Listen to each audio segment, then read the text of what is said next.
പ്രിയപ്പെട്ടവരെ, നമുക്ക് ഏറ്റവും പ്രിയപ്പെട്ടവർ ആരാ? പല മറുപടികൾ ഒരുപക്ഷെ നമുക്ക് പറയാൻ കാണും. എന്നാൽ നമുക്ക് ഏറ്റവും പ്രിയപ്പെട്ടവർ നമ്മുടെ മാതാപിതാക്കളാണ്. നമ്മുടെ മാതാപിതാക്കൾ നമുക്ക് ഏറ്റവും പ്രിയപ്പെട്ടവരാകാനുള്ള കാരണം എന്താണ്? മാതാപിതാക്കൾ നമ്മളെ സ്നേഹിച്ചതുപോലെ മറ്റാരും നമ്മളെ സ്നേഹിച്ചിട്ടില്ല. അമ്മയുടെ ഉദരത്തിൽ നമ്മളായിരുന്ന സമയത്ത് അമ്മയ്ക്ക് ഒത്തിരി സന്തോഷിക്കുവാൻ കഴിഞ്ഞിട്ടില്ല. ഉദരത്തിലുള്ള പൈതലിനെ പറ്റി സന്തോഷിച്ചിട്ടുണ്ട്.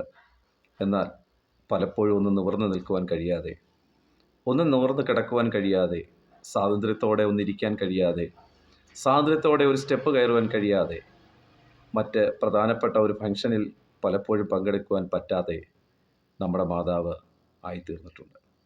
ഈ ഭൂമിയിൽ നമ്മൾ ജനിച്ചതിന് ശേഷം എത്രയോ രാത്രികളിൽ നമുക്ക് വേണ്ടി നമ്മുടെ അമ്മ ഉറങ്ങാതിരുന്നിട്ടുണ്ട്.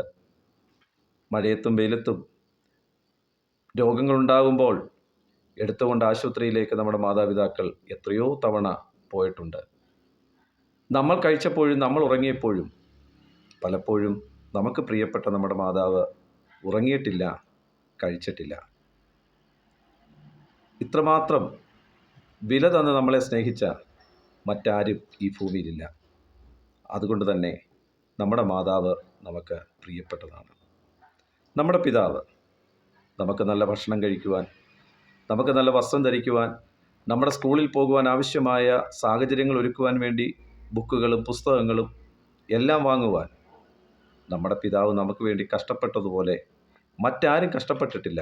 അതുകൊണ്ട് പിതാവ് നമുക്ക് പ്രിയപ്പെട്ടവരാണ്. മാതാപിതാക്കളെപ്പോലെ പ്രിയപ്പെട്ടവർ മറ്റാരും ഈ ഭൂമിയിലില്ല എന്ന് നാം മനസ്സിലാക്കണം. അവർ നമുക്ക് വേണ്ടി, നമ്മുടെ സന്തോഷത്തിന് വേണ്ടി അവർ സമയം ചിലവഴിച്ചപ്പോൾ അവരുടെ പല സന്തോഷങ്ങളും പലതും അവർ മാറ്റിവെച്ചിട്ടുണ്ടെന്നുള്ളത് നാം മറക്കരുത്. അതെ, നമുക്ക് ഈ ലോകത്തിലെ ഏറ്റവും പ്രിയപ്പെട്ടവർ നമ്മുടെ മാതാപിതാക്കൾ തന്നെയാണ്.